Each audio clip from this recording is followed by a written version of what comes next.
If Persona is your comfort food, you already know what you're chasing. Social sims that matter, stylish turn-based combat, calendars that make every day count. Problem is, most JRPGs don't do all three. So here are 15 games that nail at least two of those things, sometimes all three, and deserve way more attention than they got. Number 1. Bloomtown, A Different Story. Bloomtown is what happens when someone makes Persona but sets it in 1960s small-town America instead of modern Tokyo. You're a kid investigating supernatural mysteries, managing a calendar, building social links with the locals, and fighting demons in turn-based combat with that elemental weakness system you're addicted to. The vibe is pure Earthbound meets Stranger Things, this nostalgic Americana aesthetic that JRPGs almost never touch. Here's what makes it special. It's not just copying Persona's homework and changing the names. The setting genuinely feels different. You're exploring a small town that oozes that retro charm. The social links tie into the mystery in meaningful ways, and the combat's got enough depth to keep you engaged. It's cozy but creepy, familiar but fresh. Why didn't this blow up? Because it's indie, it launched with basically zero marketing, and the name Bloomtown doesn't exactly scream, "This is Persona for people who want Persona." But if you're tired of Tokyo and want that same structure transplanted into a world that feels completely different, this is your game. It's comfort food that tastes like something new. 2. Meta ReFantazio. Okay, this one's kind of cheating because it's literally made by the Persona team. Same director, Katsura Ashino, same studio, same DNA, except they said, what if we did our thing but high fantasy instead of high school? And honestly, it works. You've got the calendar system where every day matters, the social bonding that unlocks abilities and story beats, the press turn style combat where exploiting weaknesses is everything. It's Persona's skeleton wearing medieval armor. But here's the thing, it's not just a reskin. The job system gives you way more build variety than Persona ever did. The political intrigue hits different when you're dealing with actual kingdoms and power struggles instead of student council drama. And the world building is genuinely impressive. The story tackles themes of prejudice, identity, and societal structure in ways that feel heavier than Persona's rebellion against corrupt adults angle. Combat's faster, more strategic, and the jobs let you experiment in ways that keep fights interesting for dozens of hours. Why isn't everyone losing their minds over this? Honestly, they are. It's brand new from Atlus and it's getting the recognition it deserves. If you somehow missed this one, stop reading and go play it. It's Persona for people who want fantasy but refuse to give up that social sim depth. Number 3. Varlet. Varlet is a doujin game, basically an indie JRPG made by a tiny Japanese team, and it's doing something wild. You're playing as the villain. You've got social links, a calendar system, dungeon crawling, all the Persona trappings, except you're explicitly the bad guy building your evil organization. The hook is that moral flip. Instead of saving the world, you're recruiting henchmen, managing your villain lair, and your social links are with other morally questionable characters. The combat's traditional turn-based, nothing revolutionary, but the writing leans into the villain angle hard enough to make it feel genuinely different from every other game on this list. Why is nobody talking about it? It's doujin, which means it's niche even in Japan. The translation's fan-made and rough in places, and it's only available through specific channels that most Western players don't even know exist. But if you want Persona's structure with a completely inverted moral compass, Varlet's doing something nobody else is even attempting. It's rough around the edges, sure, but it's got personality for days. Number 4. Monarch. Monarch is from Furyu, and it wants to be Persona so badly it hurts. You're in a school that's been cut off from reality, there's a mystery to solve, turn-based combat with demon summoning, and a day system that governs progression. The vibe is dark, like way darker than Persona ever goes. We're talking psychological horror, sin-based progression, genuinely unsettling imagery. Here's what it does right. The atmosphere is oppressive in the best way. The school feels like a nightmare you can't wake up from. The 7 deadly sins framework for the story is interesting, and when the combat clicks, it's got some tactical depth with positioning and authority meters that matter. But let's be real, This game fumbled hard. The pacing is glacial. The characters are flat compared to Persona's confidants, and the dungeon design is repetitive to the point of pain. It's got ideas, some of them good, but the execution needed way more time in the oven. Why did it fail? Because it launched broken. Technical issues, poor reviews, and honestly, it's just not polished enough to compete with the games it's clearly inspired by. But if you can forgive rough edges and you want that dark, oppressive atmosphere that Persona flirts with but never fully commits to, Monarch's got something. Just go in with tempered expectations. Number 5, Fire Emblem Three Houses. Three Houses isn't trying to be Persona, but it ended up there anyway. You're a professor at a military academy, you've got a calendar system where you're teaching students, building relationships that unlock abilities and story paths, and then you're leading those same students into tactical turn-based battles. The social sim here is incredible. Every student has a personality, goals, fears, and watching them grow over the school year hits the same notes Persona does. The support conversations unlock over time, relationships matter both mechanically and emotionally, and the three-house system means your choices genuinely shape the story. Combat's obviously different. It's tactical grid-based instead of traditional turn-based. But if you're into Persona for the social bonding and meaningful relationships, Three Houses delivers that in spades. The time skip halfway through the game flips everything on its head in ways that are genuinely impactful. Why do Persona fans sleep on this? Because it's Fire Emblem, and people assume it's just tactics without the life sim stuff. But Three Houses is like 60% school life, 40% battles. And the school life is where it shines. If you want calendar management, relationship building, and characters you'll genuinely care about, this is essential. Number 6, the Caligula Effect and the Caligula Effect 2. The Caligula Effect is weird. You're trapped in a virtual world created by an AI idol, and you need to escape by confronting psychological trauma. It's Persona meets The Matrix with a dash of Vocaloid culture thrown in for flavor. The hook is the causality link system, basically social links, but visualized as this massive web showing how every character connects to everyone else. It's ambitious as hell, and when it works, it makes the world feel genuinely interconnected. Combat's timeline-based, where you're queuing actions and watching them play out, which is either brilliant or annoying depending on your patience. Here's the problem. The first game is rough, like really rough. Janky combat, repetitive dungeons, pacing issues. The sequel, Caligula Effect 2, fixes almost everything. Smoother combat, better dungeons, more refined social systems, but by then, everyone had already written the series off. Why didn't these take off? The first one launched broken and killed goodwill, and the second one couldn't recover from that reputation. But if you want a game that's genuinely trying to do something different with Persona's formula, Caligula 2 is worth your time. Just skip the first one, unless you're a masochist. 7. The Legend of Heroes Trails of Cold Steel 1 and 2.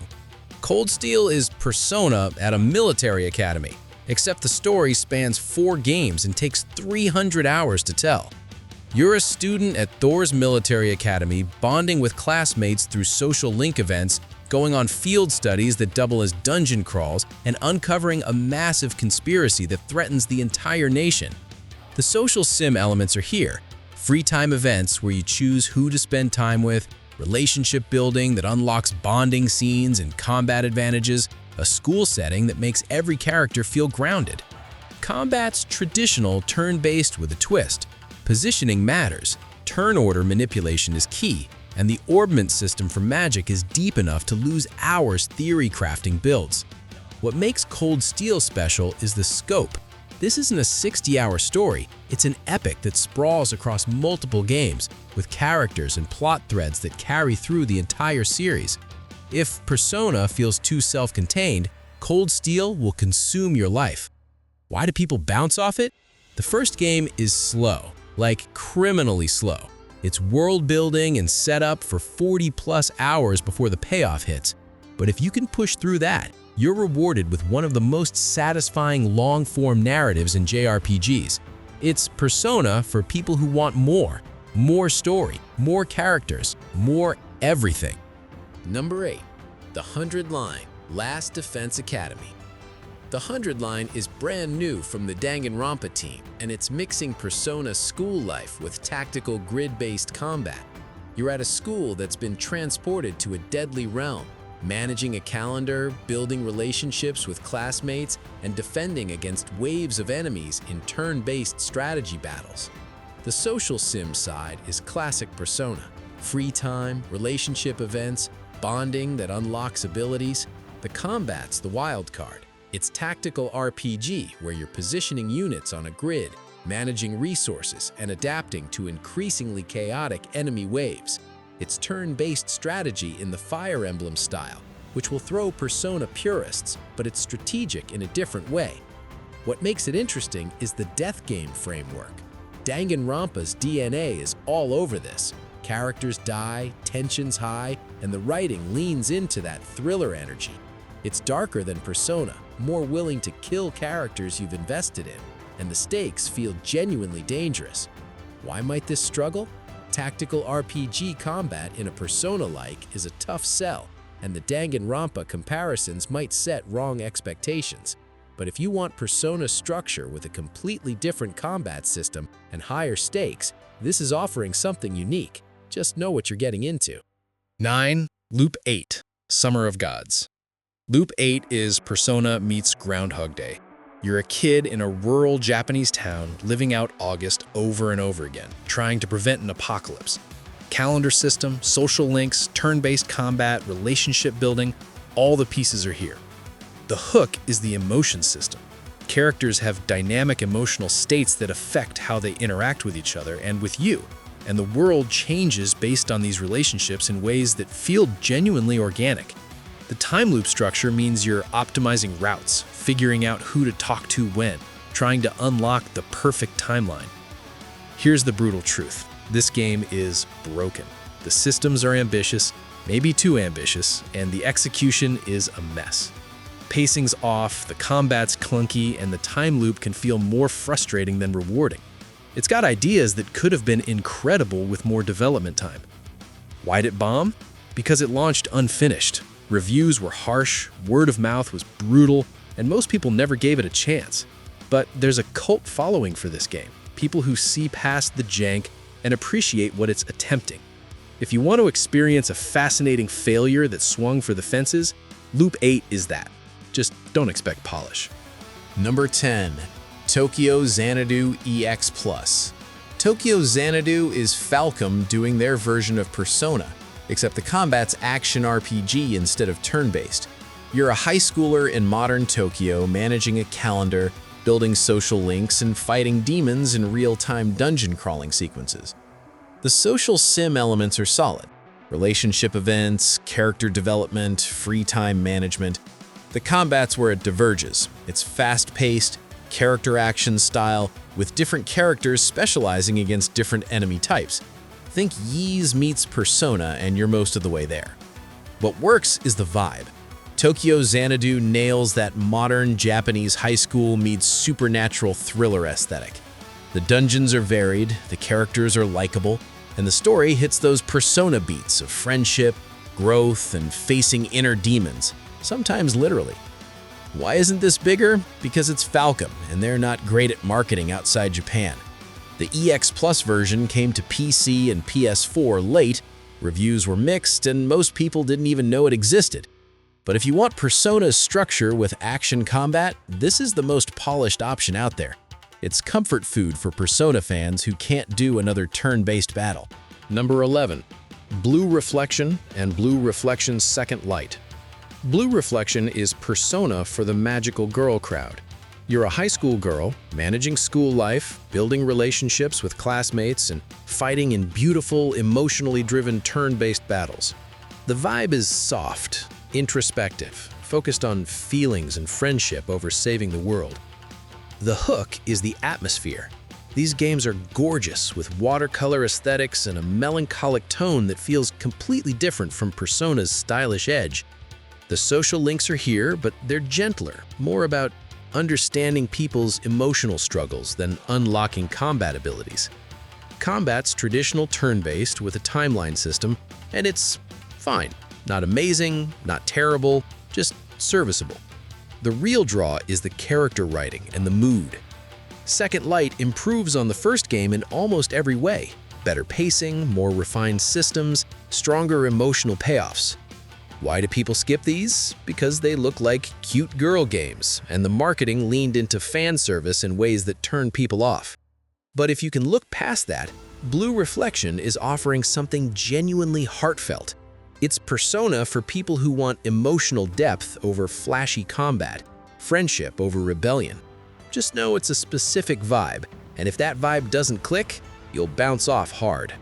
Number 12, Eternights. Eternights is Persona meets character action combat set in a zombie apocalypse. You're managing a calendar, dating potential romances, and fighting through hordes of zombies in real-time hack-and-slash combat. It's horny, it's chaotic, and it's way more fun than it has any right to be. The dating sim side is the star here. The romances are genuinely well written, the characters have personality and depth, and the relationship building feels meaningful. The combat's simple but satisfying. Combo strings, dodging, weapon upgrades. It's not Devil May Cry, but it's competent enough to stay engaging. What makes it work is the tone. It doesn't take itself too seriously. The writing is funny and self-aware, and the whole thing feels like a passion project from a small team that loves Persona and character action games equally. The art style is clean, the music's catchy, and the pacing never drags. Why didn't this blow up? Indie game, limited budget, and it launched in a crowded year. But it's got heart, and if you want Persona's dating sim elements without the turn-based combat, Eternights is the answer. It's rough in places, sure, but it's charming as hell and knows exactly what it wants to be. Number 13, Digimon Story Cyber Sleuth. Cyber Sleuth is Pokemon meets Persona set in near-future Tokyo where you're solving digital mysteries and collecting Digimon. No calendar system, no social links, but the vibe is pure Persona. Modern Tokyo, supernatural mysteries, turn-based combat with type advantages and team building. The hook is the Digimon system. You're not just catching monsters, you're evolving them, de-evolving them, cross-breeding for specific stat builds. The depth here rivals mainline Pokemon games, and the story takes itself way more seriously than you'd expect from a Digimon game. We're talking identity crises, existential questions about AI consciousness, genuinely dark twists. Combat's traditional turn-based with elemental weaknesses, support skills, and team synergy that matters. It's not revolutionary, but it's polished and satisfying if you're into the monster collecting loop. Why do Persona fans sleep on this? Because it's Digimon and people assume it's a kid's game. But Cyber Sleuth is darker and more mature than most Pokemon games, with writing that respects your intelligence. If you want Persona's Tokyo setting and turn-based combat, but you're craving a monster collecting loop instead of social links, this is it. Just don't expect the life sim elements. Number 14, Soul Hackers 2. Soul Hackers 2 is Atlus making a budget Persona game. Same combat system, same demon fusion, same press turn mechanics, except it's cyberpunk instead of high school. You're an AI investigating a conspiracy, recruiting party members and fighting through dungeons. Here's what it gets right. The combat is classic Atlus quality, demon fusion is as addictive as ever, and the dungeon crawling has that satisfying loop of exploring, fusing, optimizing builds. The characters are solid, the voice acting's good, and the cyberpunk aesthetic is a nice change of pace. What it gets wrong, there's no calendar system, no real social sim elements, and the dungeons are repetitive hallways that make Tartarus look interesting. It feels like Atlus took Persona's combat and stripped out everything that makes Persona special. The life sim, the calendar, the meaningful relationships. Why'd this flop? Because it launched at full price, feeling like a budget title. Reviews were middling, and it came out right before Persona 5 Royal hit PC, which completely buried it. But if you just want Atlus combat and demon fusion without the school life stuff, Soul Hackers 2 delivers that. Just wait for a sale, because it's not worth full price. 15. Sakura Wars 2019. Sakura Wars is a reboot of a cult classic series, and it's doing something completely different from everything else on this list. You're managing a theater troupe in steampunk Tokyo, building relationships with your team through dialogue choices, and fighting in mech battles that are half action combat, half strategy game. The social sim elements are actually the core here. You're spending time with characters between missions, making dialogue choices that affect their trust in you, unlocking story scenes and combat bonuses. Its LIPS system, timed dialogue choices, adds pressure that makes conversations feel more dynamic than typical social link events. Combat's weird. You're piloting mechs in semi-real-time battles that blend action and tactics. It's not traditional turn-based, not pure action either, kind of its own thing. Some people love it, some hate it, but it's definitely different. Why isn't this huge? Because it's niche, even in Japan. The mech combat is polarizing, and it's a reboot of a series most Western players never experienced. But if you want a social sim where the relationships feel genuinely important and the setting is wildly different from every other game here, Sakura Wars is offering something nobody else is. It's got style, it's got charm, and it's willing to be weird. That alone makes it worth attention. That's the list. Some of these nail the Persona formula, some just capture pieces of it, and a few swing big and miss, but they're all trying to do something in that same space. You've got options now. Go find your next obsession.